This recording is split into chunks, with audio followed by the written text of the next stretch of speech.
Jollibee. I've heard a lot of great things and I went to find out for myself if it lives up to the hype.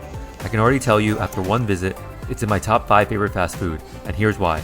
Their signature dish, the Chicken Joy, is amazing. It's crunchy, juicy, and seasoned perfectly. It's also served with a generous portion of gravy. The pairing is absolutely genius and delicious. 9 out of 10. Next up we have the spicy chicken sandwich. I absolutely love this. By far the spiciest fast food chicken sandwich I've ever had. 10 out of 10. I also ordered their Yum Burger. To my surprise, it was pretty decent. I would definitely choose this over McDonald's or BK any day. 7 out of 10.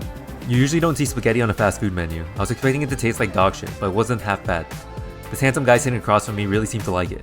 Don't judge a book by its cover. 5 out of 10. Mango is my favorite fruit, so I had high expectations for their mango pie. Let me tell you, it did not disappoint. Next time, I'll be ordering more than one. 10 out of 10.